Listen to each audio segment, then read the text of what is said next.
We all have our own hero's journey. We want to inspire you to live yours. That's my mission and why I started this show.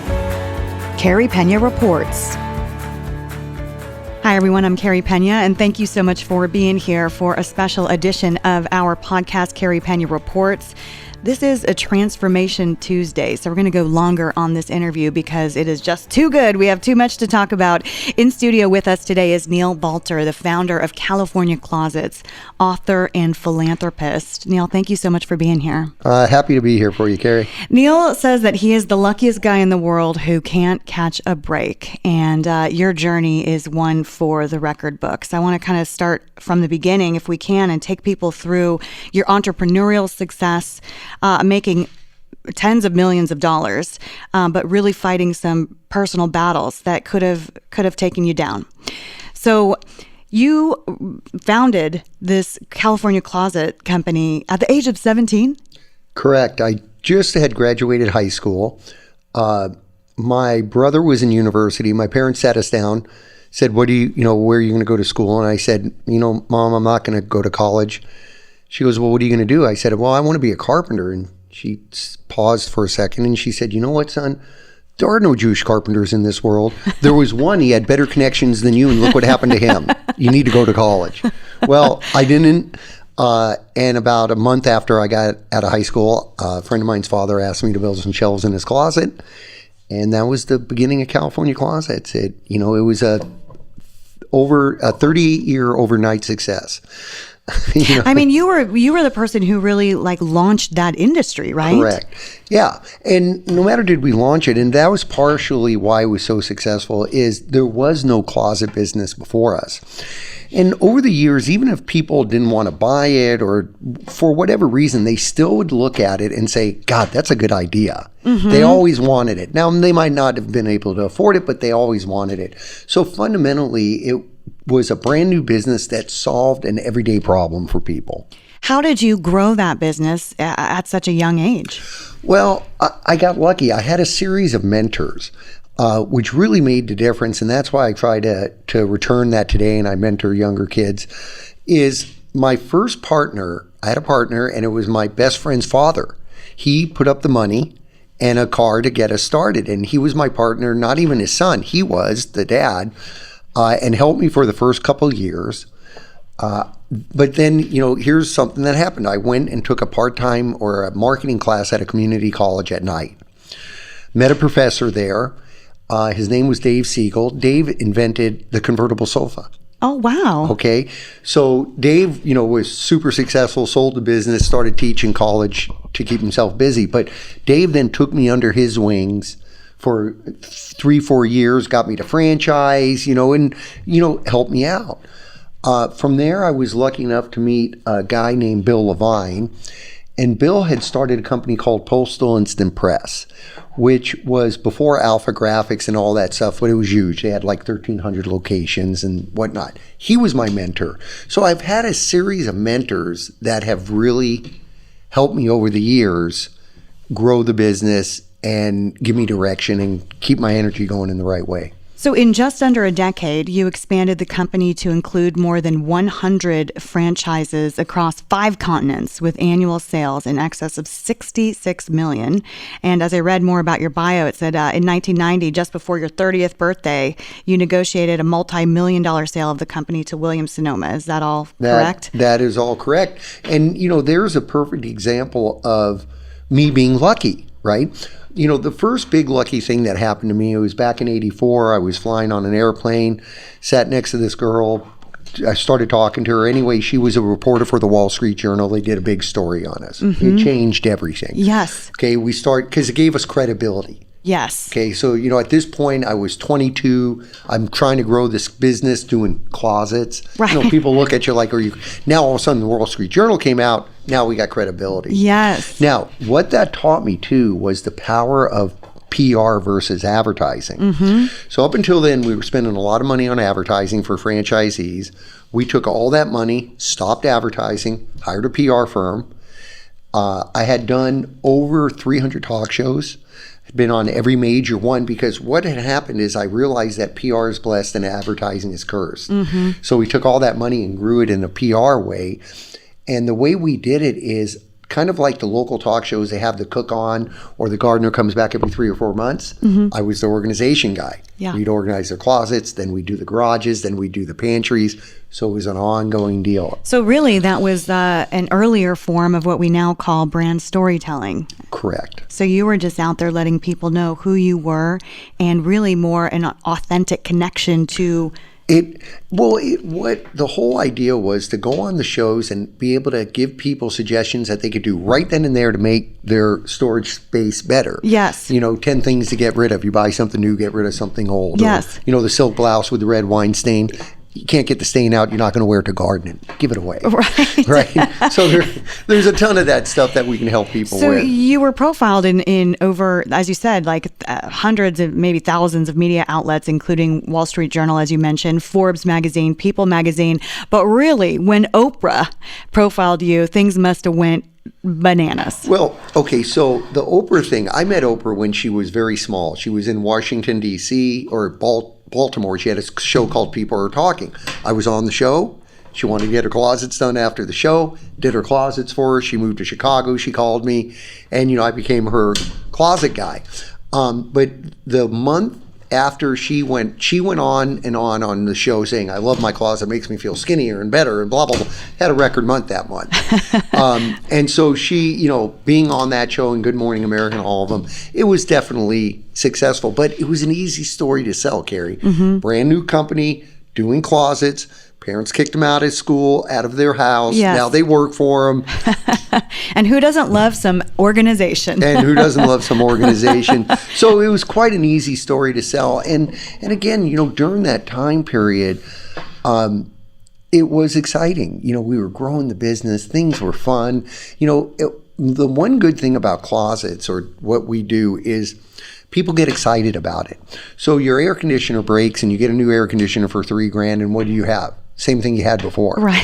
With getting closets done, it's like a guy buying a new golf club or women buying jewelry. They're so excited. They Yes. they can't stand it. They just want to put their clothes in and make it look just like the picture. Well, the funny thing is a lot of folks will ask me about, what tips can I give about success? And I think for me, one of the things that helps me the most is to stay organized, because if my environment is not organized, my brain feels very scattered. So when did you remember the moment when you, as this was all happening, and then Oprah and all of these major media organizations and the sales are coming in and you're expanding, do you remember that moment, as Oprah says, the aha moment when you were like, I have really made it big?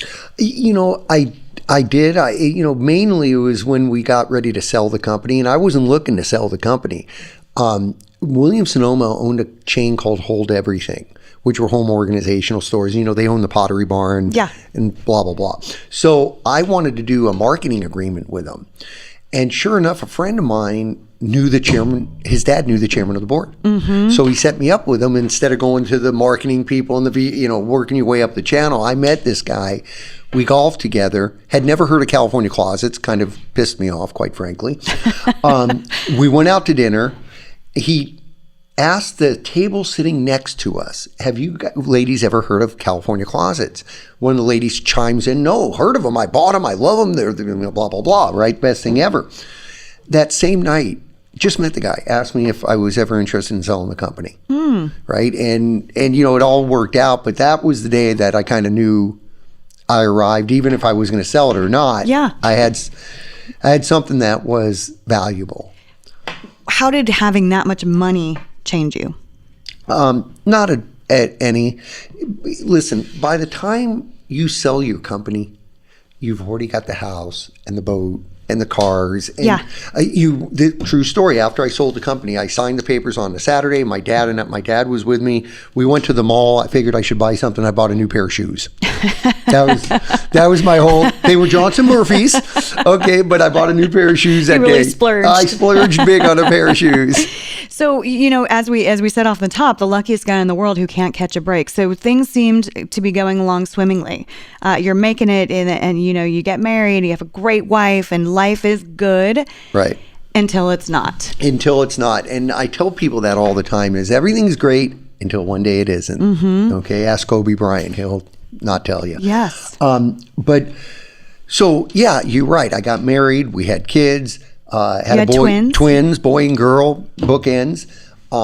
Then we found out, well, we went through a lot of tragedy. And, we found out first Jack got diagnosed with autism. Mm-hmm. He was about 3 at the time, right? Yeah, just a little before 3. And it was horrible. I mean, I walked out of there. What did I know about autism? Rain Man, like everybody else. What did you know? And I'll never forget this. I was stopped at a traffic light, and by some means, my best friend pulled up at the same traffic light. And I'm sitting in the car at the traffic light, kind of like paralyzed, crying and trying to get my hands around the fact that my son's got autism. But then it kind of settled. And I said, okay, it is what it is. What do we need to do? And like every other man, I went into the fix-it mode. Right. I'm going to fix this. Yes. Well, you can't fix autism. Mm-hmm. All you can do is manage it for the best outcome possible. Mm-hmm. And with the right therapies and whatnot early on, there's a big difference you can make. Yes. Now, Jack's always going to have autism, which is great. And, the autism isn't all bad. It's just different. Mm-hmm. Listen, you could be planning your anniversary with your husband, and you're going to Italy, and you've planned this for 6 months, and you're so excited, and you're flying over there, and the volcano blows off in Italy, and they divert you to Amsterdam. Mm-hmm. Okay? Well, you can complain about not going to Italy, or you can have a good time in Amsterdam. Yes. It's not better. It's not worse. Yes. It's different. So you began a new phase of your life journey. I interviewed recently a young mom whose son had recently been diagnosed. Up until that time, they didn't know what was going on with him. Finally, she found an organization called Open Hearts Family Wellness, and they were able to diagnose him. And the mom said to me, she said, finally, I have some understanding. And she said to me, now I know that I just need to learn better how to live in his world. Correct. Except for trying to force him to live in ours. And I thought that was really profound. Well, it's very profound. There was a TV show called Parenthood on years ago. And one of the things with the kid in there who had autism is he wouldn't get out of the pirate outfit, right? He wore this pirate outfit to school, wouldn't get out of it. And the same thing happened is the doctor was explaining to the dad that you got to go into his world. You can't drag him out of their world yet.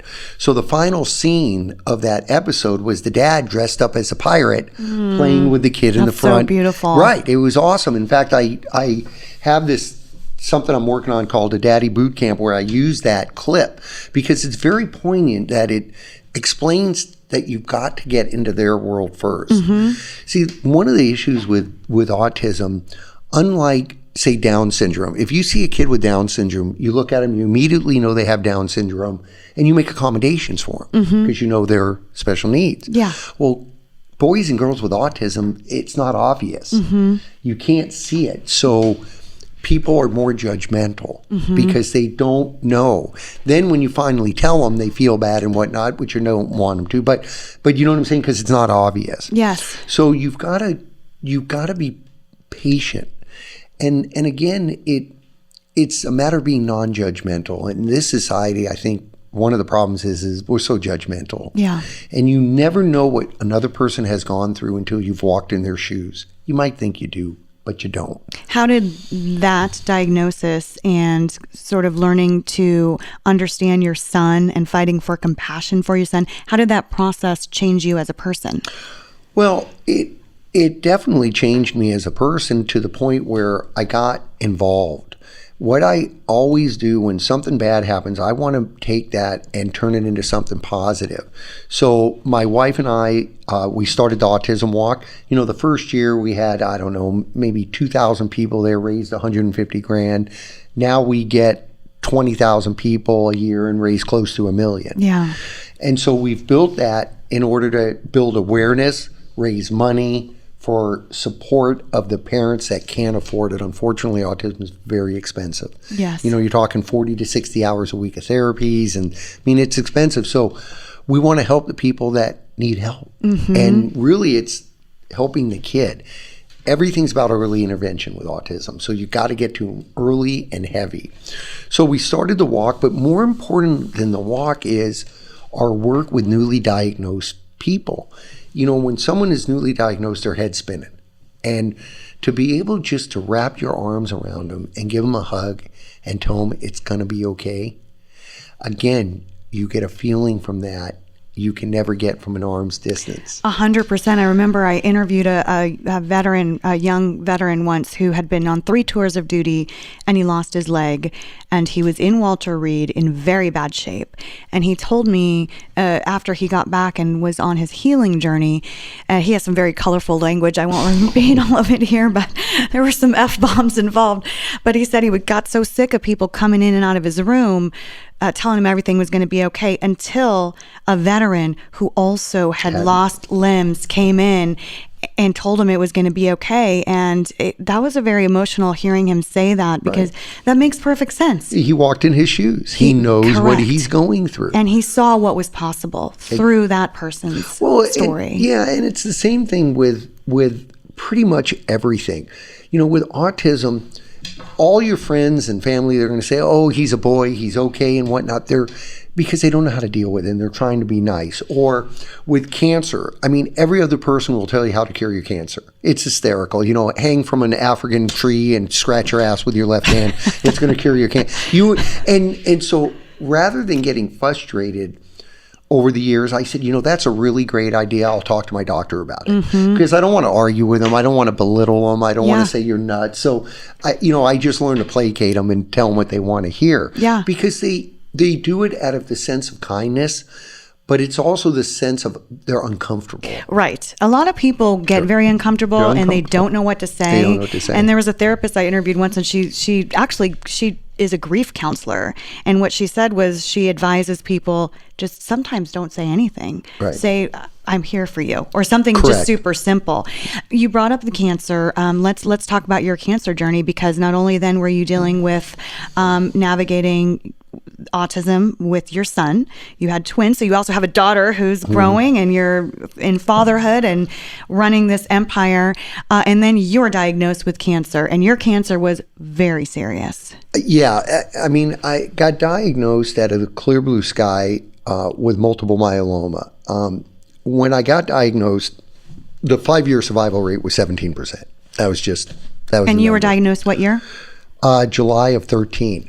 And the day I got diagnosed, I give the doctor at Mayo a lot of credit, because he told me point blank, he goes, listen, Neil, he goes, we can't cure this. He goes, it's non-curable.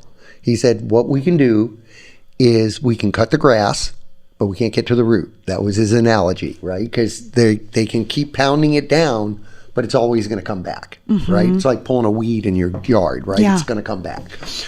And he said, our strategy is we're going to keep cutting the grass, and we're going to hope that a new drug comes out, something happens. And so for 4.5 years, with a few breaks in between, I did chemo 3 times a week, 3 weeks a month, 21 days on, 7 days off. That's the way generally chemo So works. That's really intense. I mean, that takes a real toll on your body. It's poison.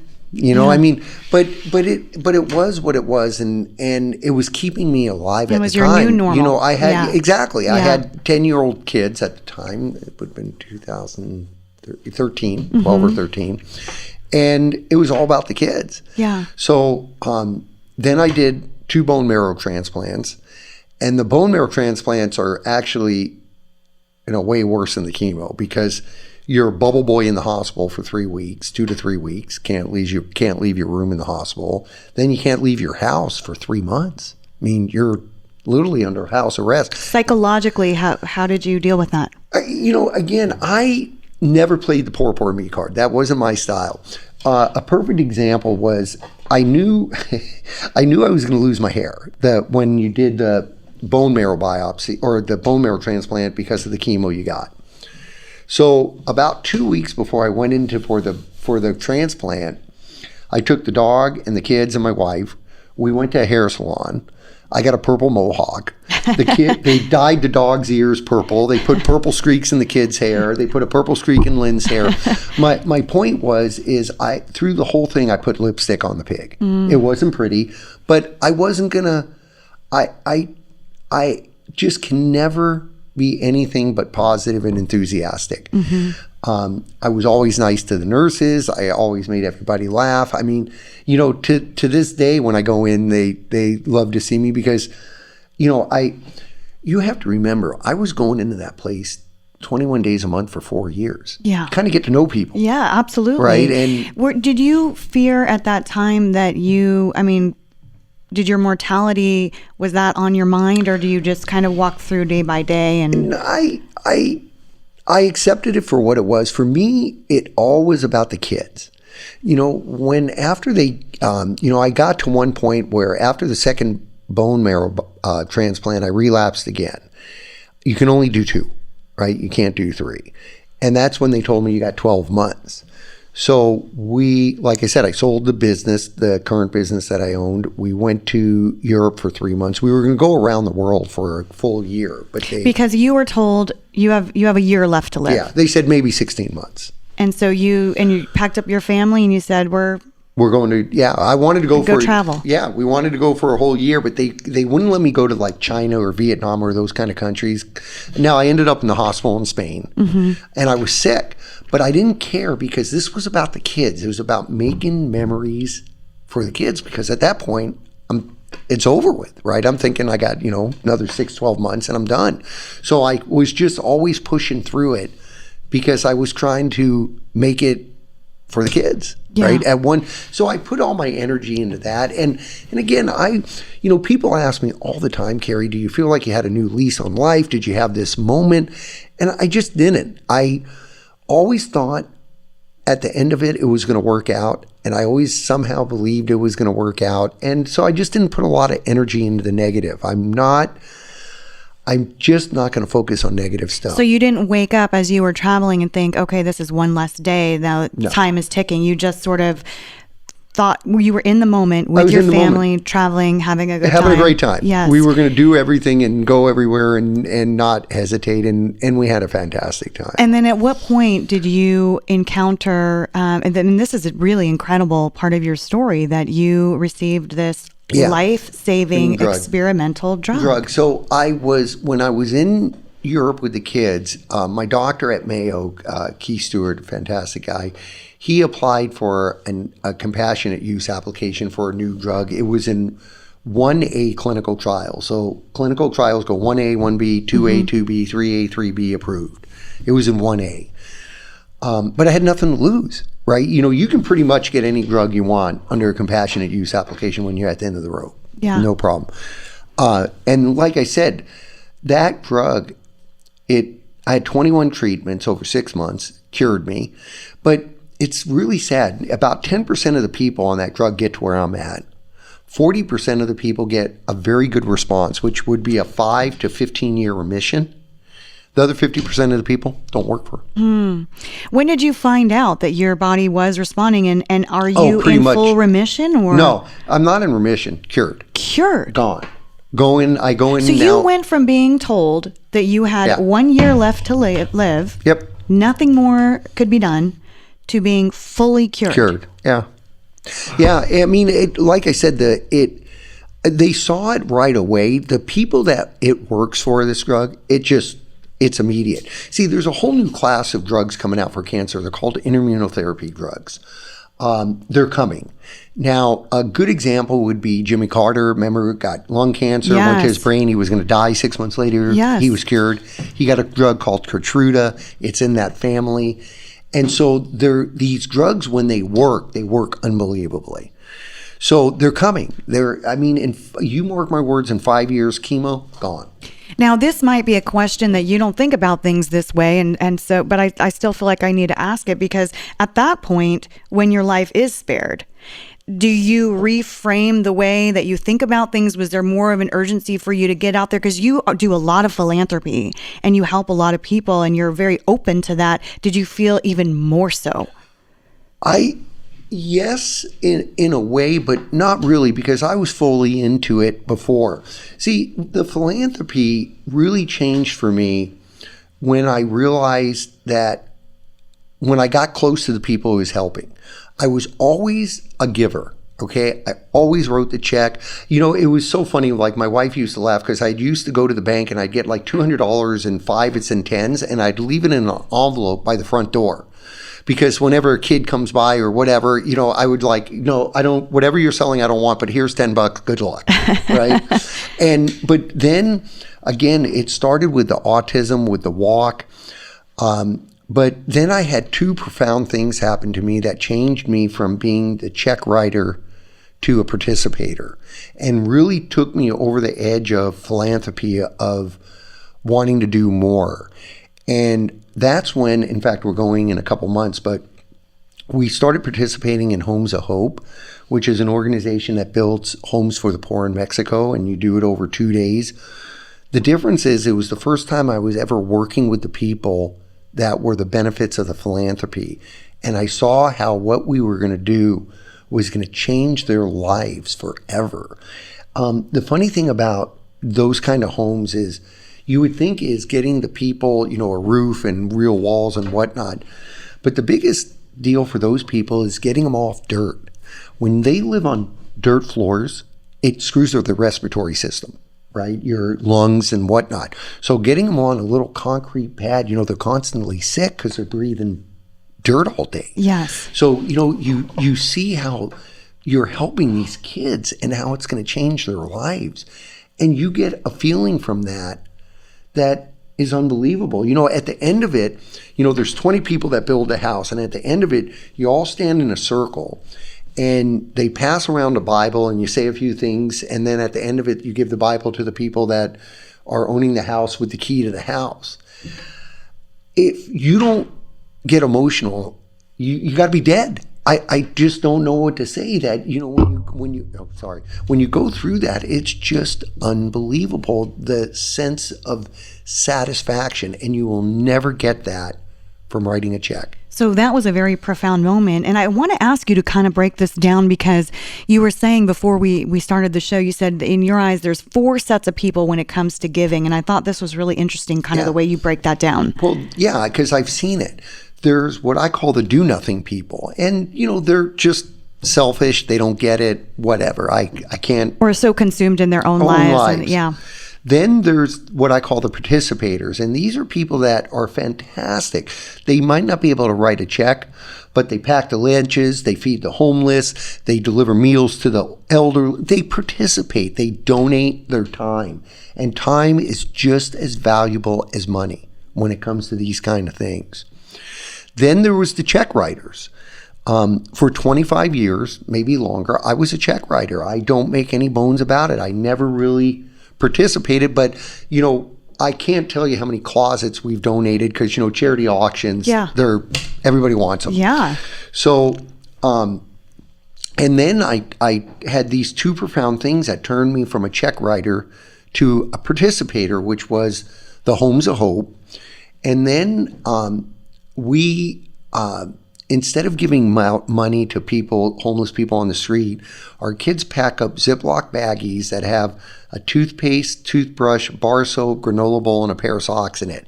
And we keep those in our cars and we give them to people on the streets. So that led into my daughter starting a club at school called Homeless, Not Helpless, where we raise money. We buy the supplies.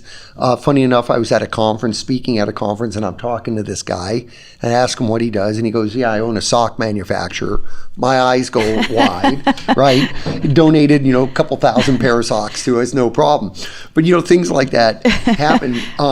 So my daughter's group, we went downtown to Roosevelt Row, as I call it, where all the homeless are.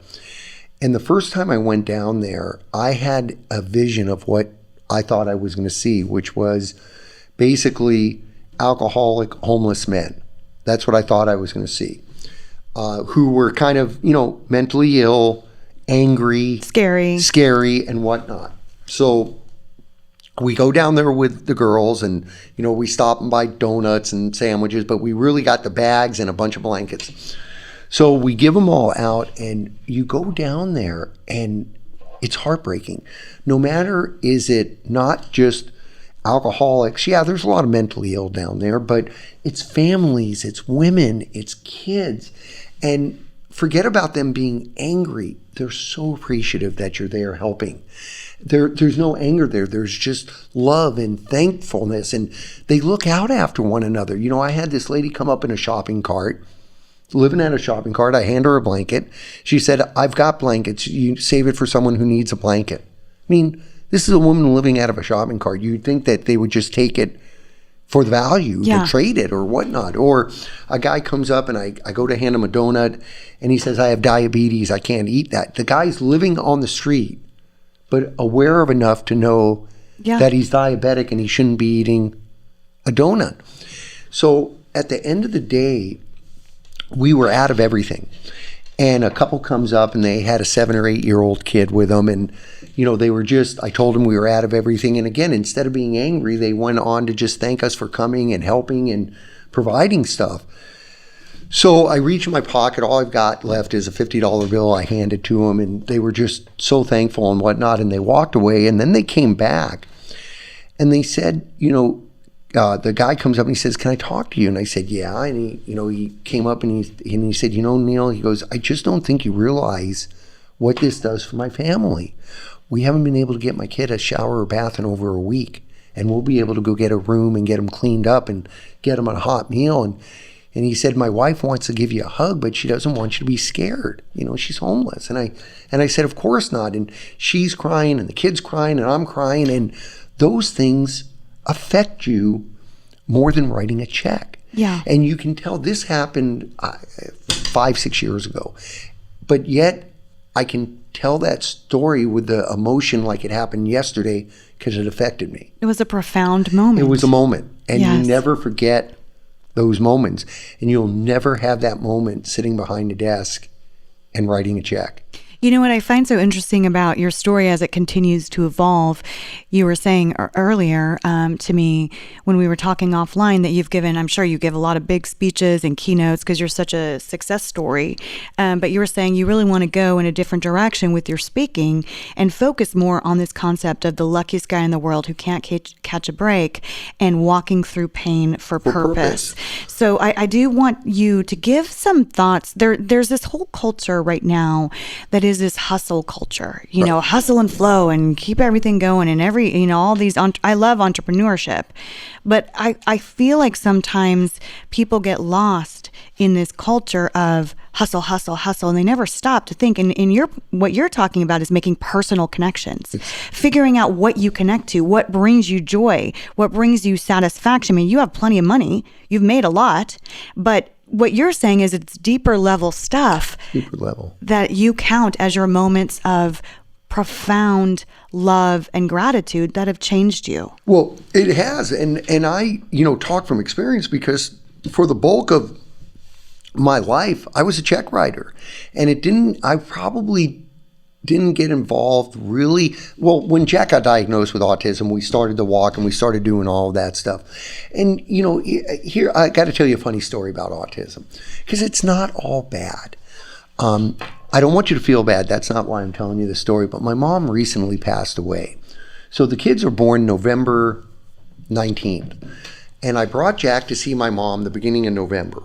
By this time, it was 24-hour hospice, end-stage cancer. So the first couple days, I didn't even let him in the room because he didn't need to see that. But by some miracle, day 3, she woke up. Hadn't been that lucid in 2 or 3 weeks, right? So Jack goes in there, and he's talking to her. He says, Grandma, I got to ask you a question. Sure, Jack, what's up? Well, Grandma, I heard you're not going to make it to my birthday, so can we discuss my present now? Because I don't want to get gypped. Okay. So my mom starts laughing. She knows the boy. He doesn't, he just, whatever. They have no filter, right? So they go back and forth, and he wants a new iPad. And my mom says, great, Jack, I'll talk to your dad, and I'll get you a new iPad. And he says, that's great, Grandma. And he goes, now that we got that taken care of, can we move on to my inheritance? So without missing a beat, my mom looks up at me, and she says, don't worry, honey. He's just saying what everybody else is thinking. And the thing with autism, one of the things is, and if you celebrate it, they have no filter. Mm-hmm. They're right. They just don't have a filter. They're black and white. Mm-hmm. Whatever comes out of their mouth is just what comes out of their mouth. Right. And so you instead of trying to inhibit it, you celebrate it, you laugh about it, Yes. right? Because they just say what everybody else is thinking. Yes, I love that story. Right. And what advice do you give to people who look at your success story, the business part of it, now looking back on that 17-year-old self, what advice do you give? Well, there's two things. Number one, one thing that I always did is I worked hard. I was a hard worker. When I was young, I was a big partier and whatnot, but come Monday morning or Wednesday morning, I got up no matter what. I went to work and I was very disciplined. One of the things that I believe when people start new businesses is they wear rose-colored glasses. It's not easy, Carey, to start a business. It's hard. And what happens is people give up, right? They don't, they take it to there and they just give up where that's when you got to put your head down and keep pushing forward. You always got to push forward. And you got to be realistic. If running a business was easy, everybody would do it. Right. And running a business and being an entrepreneur isn't for everybody. Right. There's nothing wrong with getting a job for Amazon or whoever, making 70 or 80 grand a year. And having a steady paycheck. And having a paycheck and having a life. 100%. When you own your own business, it's 24/7. A perfect example is one of my very good friends is a pilot for United. And he flies 787s. He's been United for 30 years, right? Probably makes a couple $100 grand a year, whatever it is. But he's always jealous because we own our own business. And I always tell him, I go, listen, Scott, when you park the plane and you turn the key off, you're off. Right. You don't think about that until the next time you sit in that pilot seat and you turn the plane back on. Right. When you own your own business, Carey, it's 24/7. Yes. Exactly. 24/7. And I think about that because, I did have an amazing contract on the news and I loved it. But I got to the point for me where I just wanted to push myself outside of my comfort zone. So for me, it worked, but I did have a strategy. That's the thing that I realized when a lot of people ask me questions about the entrepreneurial space. I had a strategy. It wasn't like I just said, hey, no, thank you to that great contract. And I'll just go and try some of this stuff over here. Well, and I don't think that, that again, having that kind of job, Little League, baseball, one thing I tell people is that, how old are your kids, Carey? 9. 9. Yeah. Okay. It goes by in a blink. And I think that when you look at it, some of the biggest regrets is when you miss events that you shouldn't. Yeah. And so if I had to do it all over again, I would have put more time. First, I might have had kids younger, right? I didn't have kids until I was 43. So, but I think that when you get down to it, the family, and for me personally, the only thing I regret is not putting more time into the kids. And I put a lot in. I think I was probably in the 75, 80%. Yeah. Because I always tell entrepreneurs and business owners, if you want to go somewhere or do something bad enough, you do it. Yeah. You find a way. You find a way. Yes. So, you're just rationalizing or putting lipstick on the pig when you convince yourself you couldn't do something. What's next for you? What's next is to continue to put the message out about giving and participating and whatnot. Because the fourth stage of that giving is the golden spot is the check writer / participator, right? Being able to write the check, but also see how your check has an end effect on people. Yes. And I think the message, it's good. People react to it good. I spoke at a YPO event a couple months ago, got a standing ovation, because I think when you put it in the aspects of, these people are successful, money becomes secondary.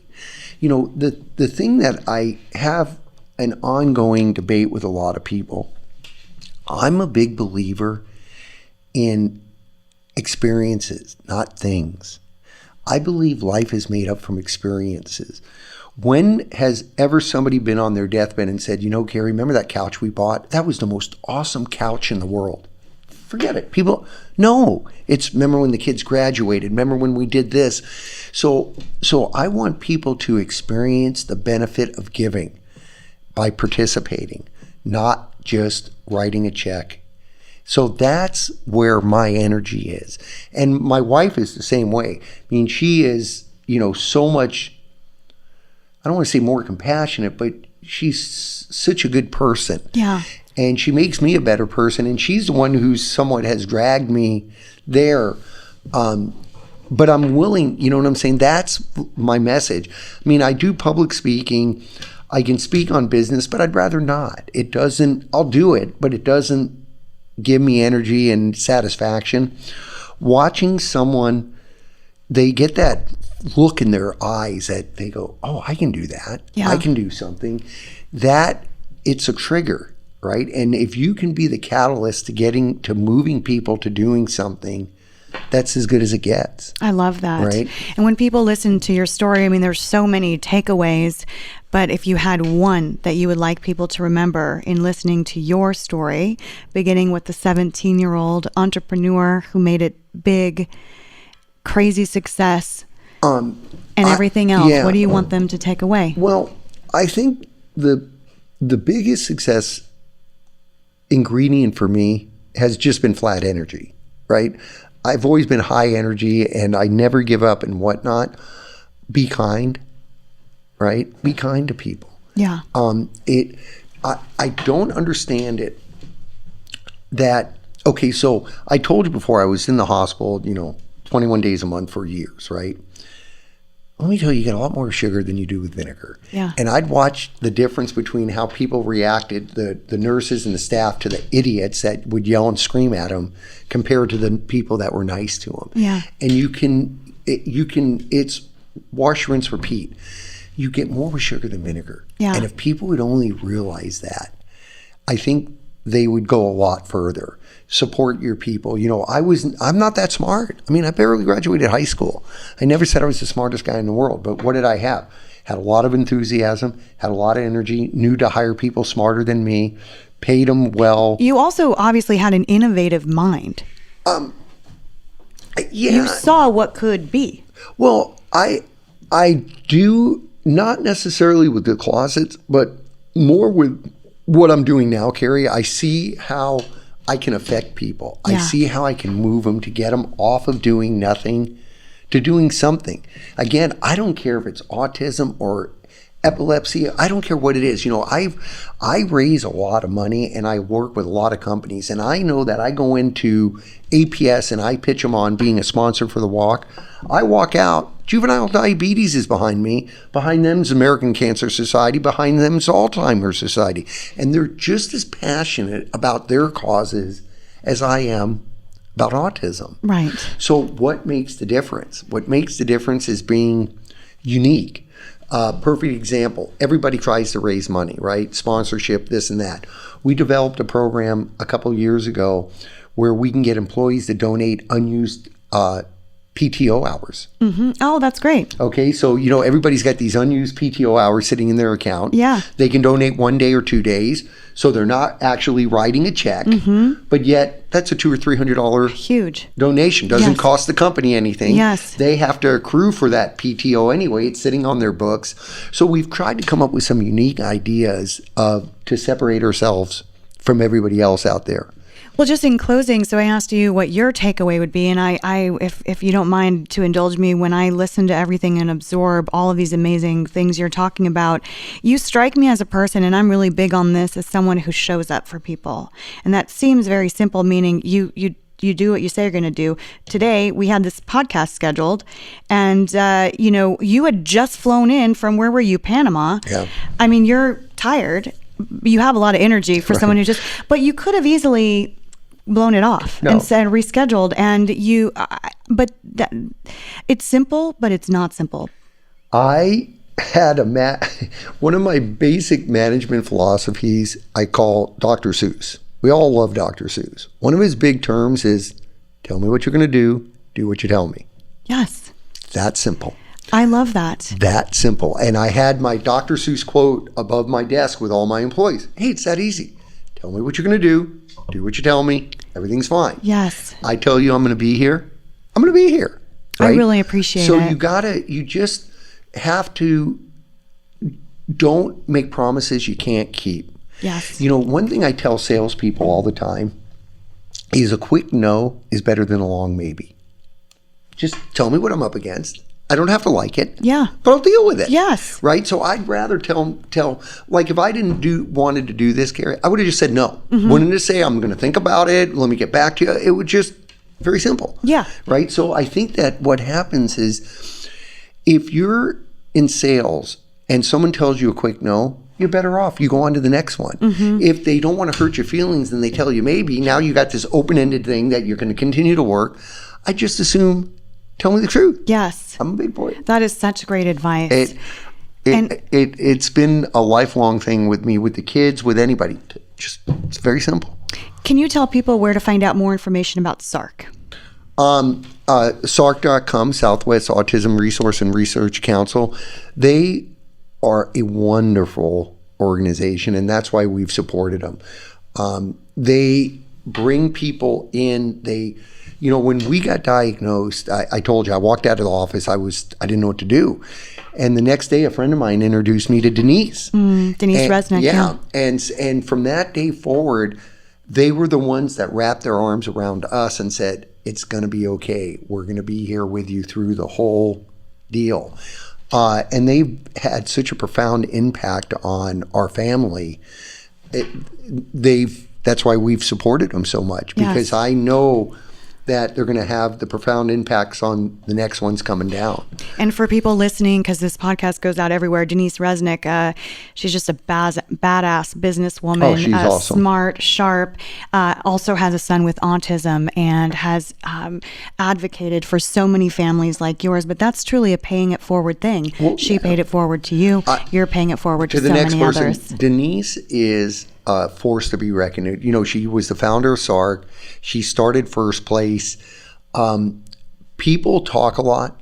Denise does. She's a doer. She's a doer. Yes. And I give her all the credit in the world. Neil, thank you so much for coming in and sharing your story and for all the things that you do for so many people. I really think that someone like yourself that has a platform, you can use it in many different ways, and you're making a conscious choice to use it for good. Yeah, no question. I'm not going back to work. I'm not going back in business. I have a path to bring giving to the forefront and to get people to understand it's not about just money.